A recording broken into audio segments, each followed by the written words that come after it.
guest here.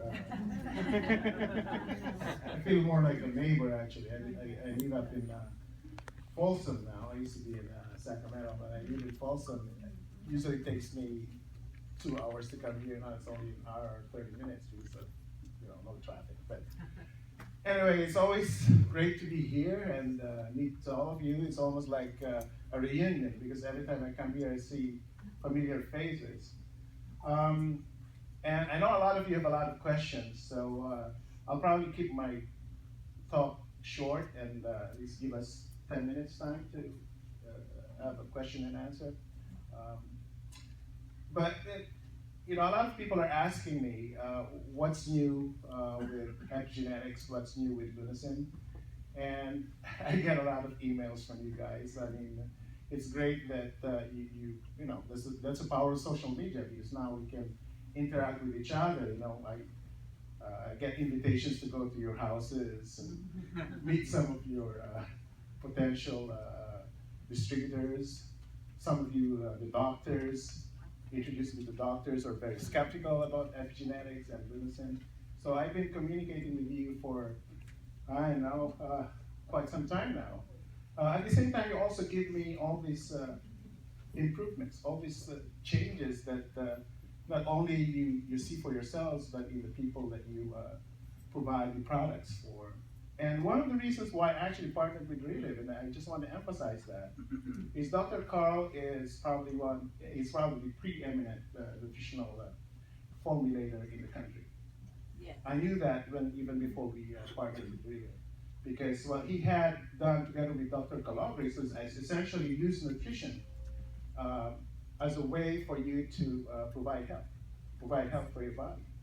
And so when I came in, with Lunasin, when I was working on because I'm a scientist, when I was first discovered it in UC Berkeley, I knew that by combining it with other food nutrients, it actually could help you with getting more benefits, more health benefits. And so partnering with Reliv is really a godsend for me, because now it allowed me to essentially what we call test the hypothesis. I know that's how we say it as a scientist. And you provided me not only with the testimonials of the health results, but also some cases where now doctors are approaching me because they see the results that essentially are, miraculous, or a reversal, which is very rare in medicine, really. And they're obviously very skeptical with that, because we were not trained to look at health, with a lens where it can be reversed. Because a lot of cases when we develop, because I used to be part of what we call the mainstream genetics and mainstream pharmaceutical discovery groups. When we look at the diseases, we often associate that with defects in our genes, right? And that's the whole basis of the biomedical research community, as well as the drug industry. It's just based on the fact that, we have the DNA in our body, and if something goes wrong with the DNA, we get sick. And for the drug industry, that's actually a no-brainer, because that's the easiest way to develop drugs, by looking at the changes in the DNA. And when I came in, when I discovered Lunasin in 1996, there were only 2 papers in epigenetics. And epigenetics is actually the new science where you can change how the genes are expressed without changing the DNA sequence, right? There were 2 papers. So I couldn't get a faculty job. If I want to continue this research, I can't get a faculty job because everybody's working with the DNA. That was when the Human Genome Sequencing Project came out. So everybody's in the human genome, changes in the DNA. But 16 years later, look at what's happening. And I've been saying this for so many years now, that you won't find effective treatments and cures, because it turns out that genes genes do not control the expression of these genes. So that was the main reason why we sequenced the whole human genome. We tried to identify genes that control the expression of other genes that cause the disease if it goes wrong. But what happened was that the control is coming from, again, the packaging of the DNA, which was I was talking about with Lunasin. Because Lunasin when I discovered it, I saw that it was binding to the packaging material of the DNA. By binding to it, it changes gene expression. So like, it can either turn it on, turn it up, or turn it down, or turn it off. So it's an off and on switches for gene expression. And I was already associating that with chronic disease prevention at that time. But now with this association with Reliv, I mean, it's like a bonanza. Because not only are we seeing the effects as far as, improvement in health, but we're actually seeing reversals, miraculous reversals. And a lot of doctors don't know what to do with it. It's like, how can you explain it? We can't explain it if you only look at the lens of what we call the genes, which is really, I call it one dimension of looking at, when you look at health, when you look at health, it's actually three dimensions. One is the genes. The second one that's coming out now is epigenetics, or the packaging of the DNA. And the third is the interaction between epigenetics and genetics. And that's where the research now is coming along.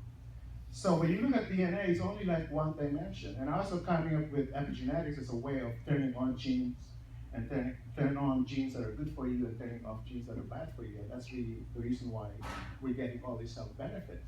Not only do we get health benefits, but we're getting reversals. And we're getting reports of that. And that's why people are now approaching me. I just talked to Ryan about it, and sometimes it gets overwhelming. I just want to give you a couple, well actually three, well, probably a couple.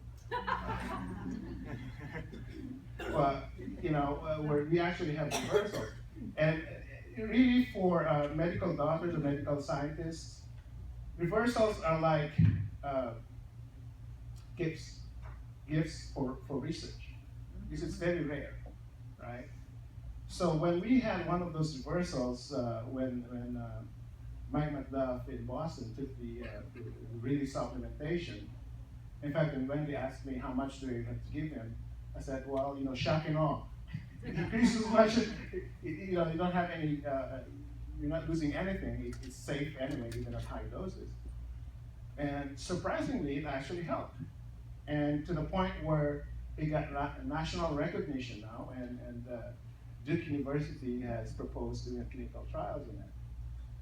In combination, and I told Dr. Bedlack, who's the professor doing the work, if you're going to do this work, you have to do it right. You're not just going to look at the effects, you have to look at the mechanism behind it. Because it's very rare. Looking at the effects is not going to give you any information, new information. What's going to give you information is understanding why it reversed.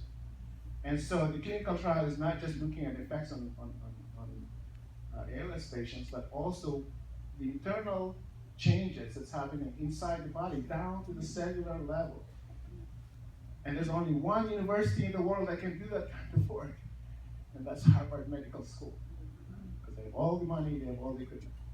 And they're actually partners of doing this research as well. So we'll probably learn more about it by the end of the year, the result of this, but so far, because everything is transparent as far as results are concerned, we've shown that actually it's so far more better than what's available treatment with drugs.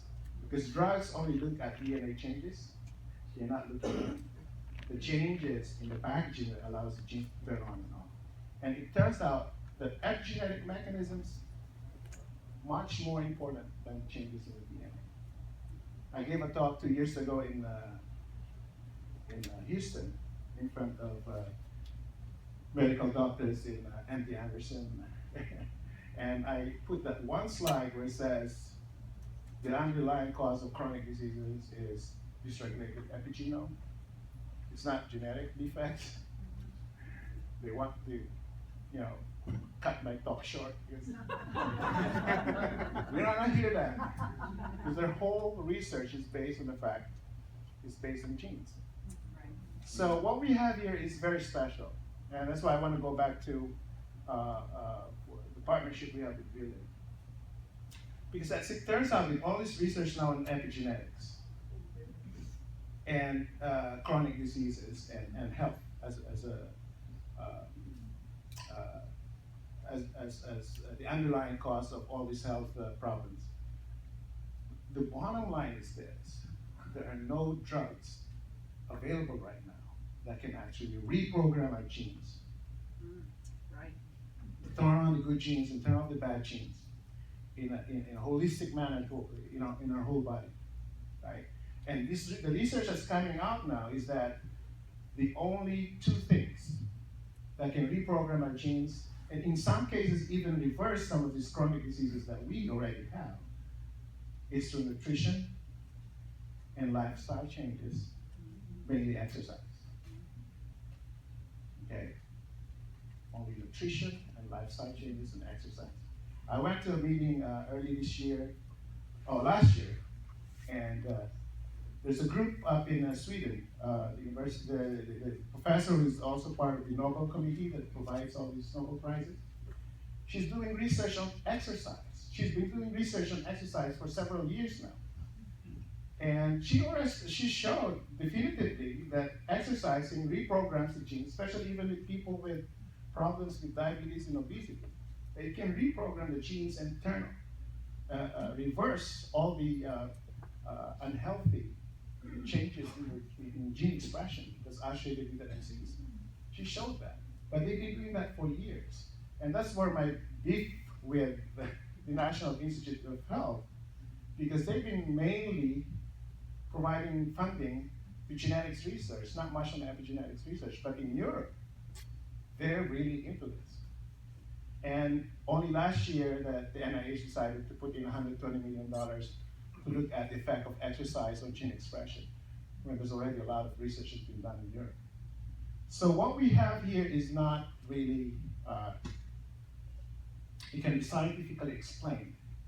The fact that Reliv is now concentrating on health and wellness by eating right and exercising, because those are the only two things that can reprogram your genome, your epigenome, to make you healthy, okay? So essentially what we have here is a healthy way of losing weight and getting fit, okay? So as far as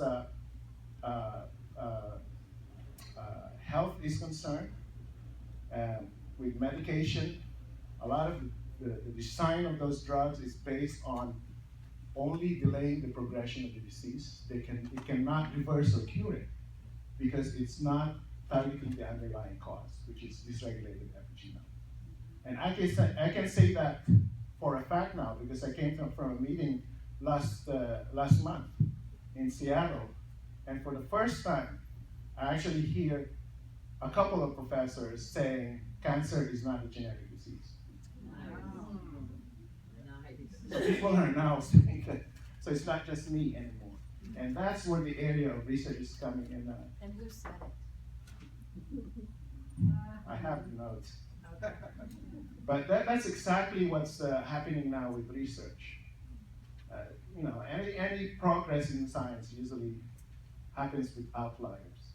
And we are the very top, because we're the only ones that actually has a clinical trial using a dietary supplement to treat a chronic disease.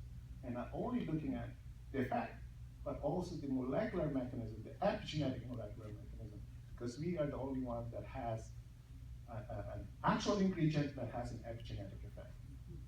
Right? And we have the patent for that too. So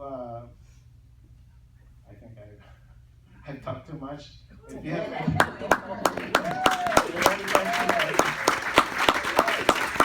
I know you have a lot of people have been asking questions when I was outside, so if you have any questions, well, I can take a couple. Yeah. So, Dr. Galvez, wouldn't it be fun then to put out some kind of paper via what's happening in Reliv to prove, to the NIH or whoever else that it's not just exercise, but they can be putting them at that nutrition as well? I mean, I know there are separate studies, but to do one with the combination like Fit3. Well, we do it in stages right now, especially if we do trials. Funding is the primary. Always. Yeah. So we have to have baseline. That's the reason why I love the fact that Duke and Harvard Medical School is collaborating with us to actually look at our products. You know, the products that you are taking and selling to other people. That they're actually looking at not just the effects on ALS, for Christ's sake. That's the most intractable disease. I haven't told you, I went to the meeting, Karen was there early this month, right? And it's so, it's agonizing looking at the effects of this disease. But more importantly, it's just devastating to hear that there's no effective treatment. The effective treatment they have in comparison, I'll give you a little bit of the drug that they're taking, it's just delaying progression in 6 months. There's a level of regression from 1 to 15. It's regressing like -7.